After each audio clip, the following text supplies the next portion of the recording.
Have you achieved success and a high income, but still lack personal fulfillment and work-life balance? You're in the right place. Welcome to the Successful But Struggling podcast. Join us as Erin, Eunicia, Joanne, and Mim share transformative insights and practical strategies just for you. Discover real stories and lessons that will elevate your personal satisfaction, professional accomplishment, and financial empowerment.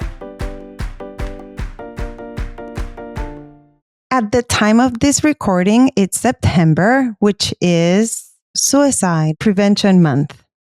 And we have been talking about some mental health topics. We talked about general mental health topics. How does depression and anxiety show up in physicians? What can we do? And then we had an episode where we talked about suicide and suicide prevention and awareness in physicians, but then also it applies to other high stress professionals. So if you haven't listened to those, please make sure that you listen. We share a lot of valuable information. But we were thinking, wait, what is the other side of the coin? Again, those are difficult topics to listen to. And we want to share not just what we can do in general terms, but how can we bring back the joy? Like some of you know, one of our mentors, Brendan Bouchard, who's, if you don't know him, he's a big name in personal development.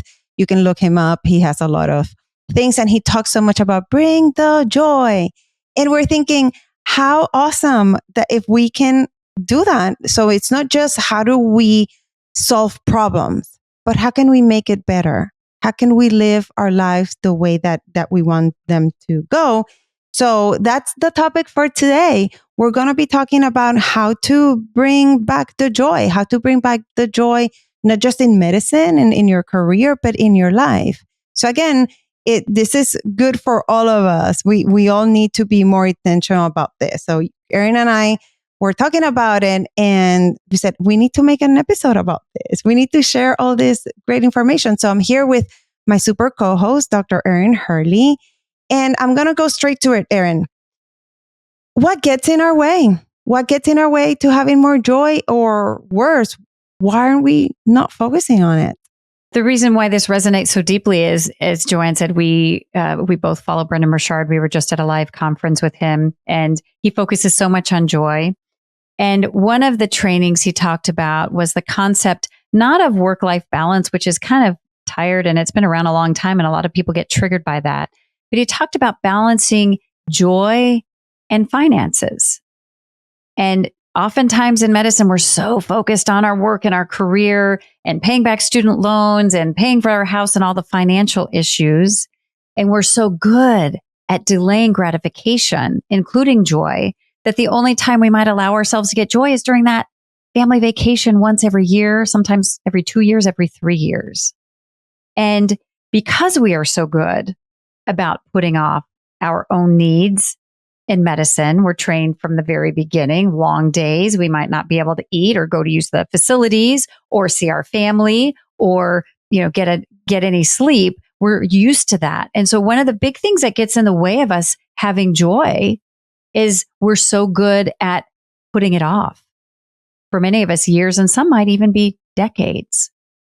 And if we think, oh, I have tomorrow, I can get to joy in 2 weeks, or after this next thing, after I get my student loans paid off, after my kids all are in school, then the issue is, what if something happened to you today and you didn't get that joy? Is that okay? And with that in mind, that we don't know how long our lives are, and to get back to the seriousness of this, if we can keep in mind that we don't make it out of this life alive, and we don't know when our time is up, will that encourage us to make the effort and recognize, we use the term raise necessity. Can we raise our own necessity to have joy every day and no longer be okay with putting it off? Erin, I have so many things going through my mind, and I know that we said we're going to bring the joy today. But what came to my mind also in kind of the other thing that we talked about, it's using the fact that we don't know what tomorrow will bring as a way to raise necessity. Thank you for bringing up those phrases, I was thinking it's been almost like 20 years. I was right after I finished residency. And one of my good friends, and we were all probably, I don't know, late 20s, early 30s, she passed away. Very sad. And I remember her brother gave like a beautiful message. And he said, people keep on asking me, what can they do for me? And I said, there's nothing you can do because you cannot bring her back. It almost makes me want to cry. And he said, but what you can do is forget about that bucket list. Don't keep on waiting.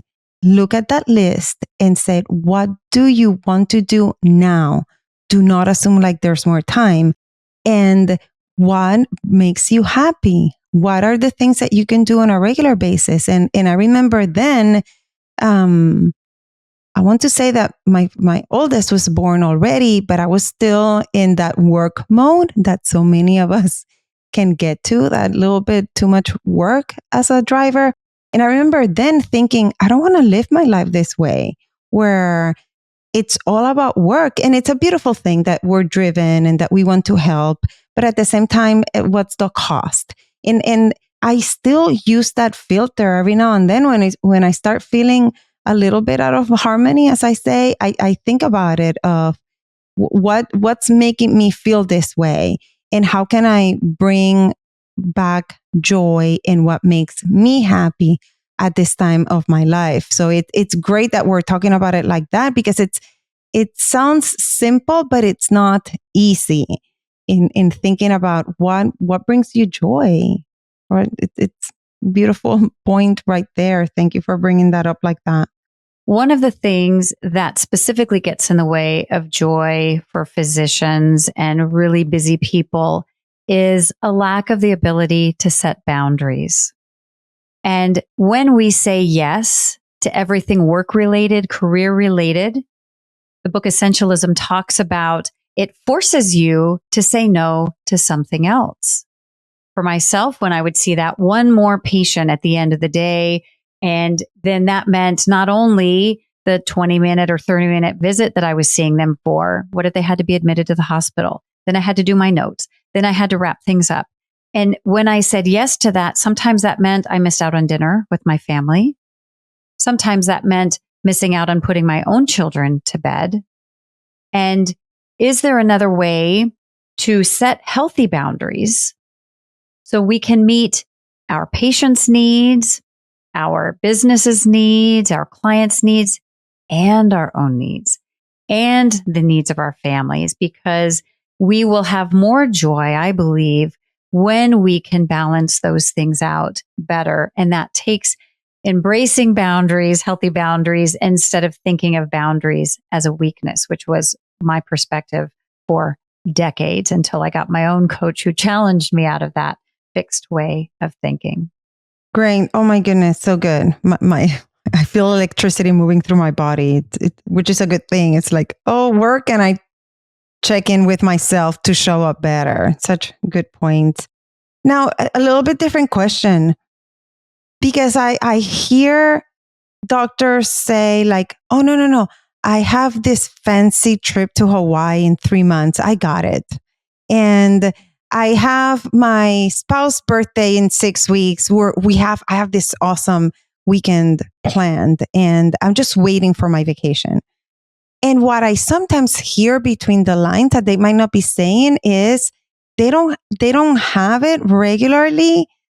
They have like a few good things. Those are great, but there's this kind of waiting and then checking off the box because you have this fancy vacation coming up. So how do we know that we're not having the joy that we can on a regular basis?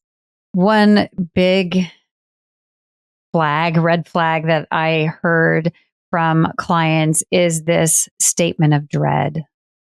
I've heard statement of the Sunday scaries, especially related to work. Or maybe they're feeling that dread when they're finishing their work day, and now it's time to come home to their family and their kids and their professional or physician mom. And when you think about those feelings, that it's hard to feel dread and joy at the same time. It's hard to feel scared about the next day at work and feel joy at the same time. So when we take time to really check in with our emotions and ask ourselves, am I feeling joyful? Am I doing those things that bring me joy? And recognizing we don't have to do a big family vacation in Hawaii to experience joy. I was sharing with Joanne, one time I was eating a spinach salad. And because I follow an author and influencer, Mel Robbins, and she talks about looking for hearts. She's always in search of hearts. One time I was eating my spinach salad and there was this spinach leaf shaped in a heart. And I looked at that spinach leaf and I smiled to myself and I thought, wow, look at that heart that I just found. Instead of just thinking, oh, it's just spinach. Because I trained my brain not just to passively accept when joyful things are obvious, like a family vacation and time off. Can I train myself to look for joy in simple places, like hugging my child before I leave for work, like coming home and my kitchen is clean after I come back from a work trip? Can I learn to say, wow, how lucky am I? Can I feel joy in this moment? Recognizing that there are so many things in the universe, in this world, in my family, and my relationships that are bringing me joy and blessings instead of just running, just passing by. And that is kind of goes to the pace that we do life. When we don't pause and take it in or celebrate those successes to feel joy. And also when we go the speed of a bullet train, we go so fast. Can you relate to that? Mm-hmm. Life just goes by and it's a blur. And if you were to not go at the speed of a bullet train and instead be walking that path, what flowers might you see? Might there be butterflies flying around in the environment? Might you hear the babbling of a brook or some water?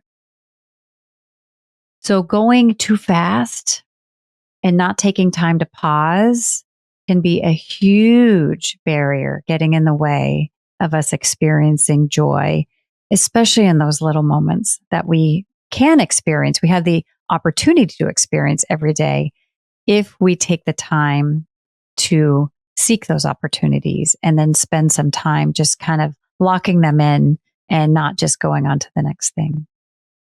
I have a little tangent that just came to mind because I talk so much about journaling and gratitude and people tell me you're so cheesy. And I say, yes, I know. And I love it. But I also like to explain the science behind it in that our brain, it takes no effort for our brain to remember the negative things because it's our brain doing what it's meant to do, which is protect us, right? Keep us from pain and find pleasure, the path of least resistance.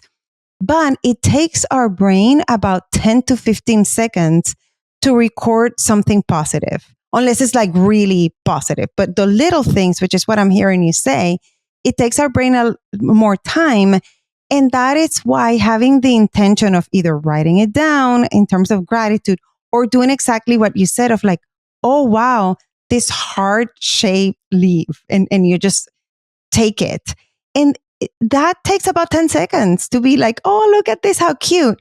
And you're recording it in your brain. So you're actually sending signals that get wired in your brain.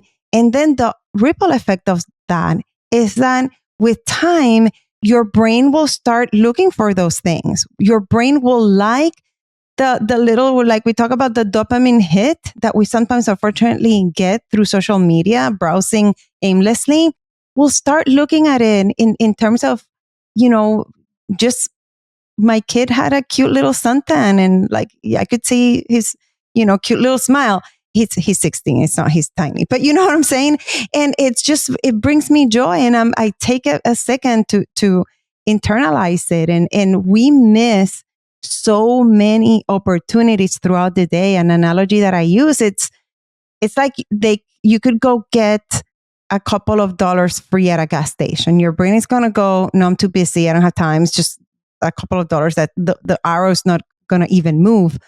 But $1 here, $1 there, $2 there, it adds up. So that, I mean, again, this is a little bit of a tangent, but that's what came to mind in hearing you. This is how we bring the intention of joy back to our days to feel better, to recharge our batteries, to move forward. Love, love, love that. And as you're talking about that, we're kind of transitioning into the what can we do about it? And we've been alluding to that a little bit. And as you talked about rewiring our brains, the RAS, or reticular activating system, which is training us what to look for. And we are wired to look for the negative. What are the bad things? For example, I just got back from, I think it was a 9-day work trip. And I walked in the house and my kitchen is spotless, which is not usually the case when I leave the house for 9 days. And this has happened 2 trips in a row that my son and his girlfriend have cleaned the kitchen and made the house look really great before mom comes home. Love, love, love that. The other things that happened were, and so I got a lot of joy. I paused, I looked at all the beautiful surfaces, everything was spotless and clean, and I just relished in that. That brought me joy, and I really locked it in. I also did a survey of my plants, my inside plants and my outside plants. I spend a lot of time tending to plants at my house. That's not the something that brings joy. It seems like drudgery to most of my family. And so I did a quick survey. It was kind of late at night and I was like, okay, how are my plants doing? Some of them will not fully recover ever. And I had to just calibrate and say, okay, do I expect it to go perfectly? Am I going to get in an argument with my family over not taking meticulous care over the plants that I love and it's not their jam? They're not their thing? Or am I going to say, look at what happened the last couple of times. The kitchen is really clean and that's where I focused. And I said, we'll get to the plants. Maybe my son can help me trim them back and get some new growth going, which is what happened after the last trip. And I just have to smile about it and say, we can manage. But you can see how that can overshadow. Where's my focus? I am intentionally, as you said, Joanne, intentionally choosing to focus on the beauty and the good things. And also intentionally saying, I'm going to let some of those plants and their status go. Is a $15 hanging basket worth having an argument with my kid or ruining my beautiful 9-day trip that I had? No way. And when we say life is short, I don't want to end my day with an argument with my son because a basket of plants died. When he's going, I'm so proud of what I did making the house look so nice for my mom when she came home. Think about the difference in how I'm processing that. If I totally overlooked probably the couple of hours at least that it took him to make that space look like that, if I only focus on what didn't get done, I'm not going to steal my joy, and nor am I going to steal his. So neat. And what I hear you also is that it is a choice. And so often we feel like it's not, like we're a victim of the circumstances. And that beautiful reframe of I get to choose what to focus on. The bad is available, but so it's the good. And not to minimize that sometimes the bad is tough, we can acknowledge it and then still shift a little bit and then say, what's good here? Okay, the plant might not survive, but the kitchen is great. And I want to connect with my kids. I haven't seen them in 9 days. I love that reframe. And what an important conversation that we're having today of just connecting back with joy and remembering that this is something that we can have on a regular basis. And again, not to minimize that some days, some seasons are tough, but that we can still feel that good feeling in catching in our days and kind of acknowledging that so many of us, right, like we're talking about physicians, but I know a lot of other professionals that have the same kind of delayed gratification because we're so driven and we're doing great things, and the importance of setting the boundary to take care of ourselves and those around us. Sometimes we hear boundaries and it's kind of like a bad word, just say no to everything. And that's not what I hear you say. It's more of let's set boundaries so that we can connect back to us and what's important and finding that joy. And what a good point of kind of recognizing what gets in the way of then saying the dread and the negative, and acknowledging that that's there, but then also checking in and that it's about our small things, and then how those things rewire our brain. It's possible. We can rewire our brain. We can pause, focus, have intention, and that's our choice. What a beautiful, beautiful way to think about joy in the reminder that it's something that we can create and sit with so that it really recharges our battery. So, Erin, what would you want to say as kind of words of wisdom about joy? As you were talking about, Joanne, about the power of journaling, when you have a patient who gives you a compliment, when you get an award, when somebody shares something about you that's positive, I would encourage you, write it down. And then when those days when you're feeling down in the dumps and just asking, kind of questioning yourself, not feeling like your self-worth and self-value is there, you have a place to go back. You can have a specific place or journal or a spreadsheet document that you have all of these positive things that people have shared about you. And that, number one, you're writing it down to affirm, oh, that patient really did say that nice thing about me. Write it down so you don't lose that. And then you get to reflect on that. And that's there for you weeks from now, months from now, years from now. And that can bring back that positivity on a day when it might be hard for you to summon it up yourself. So one easy practice that you can do, little simple things that can add more joy to your everyday. And so we can have more joy and less of that focus on things that can sometimes bring us down. If you've enjoyed this podcast, if it's been valuable to you, please, we would love if you would give us a rating and a review.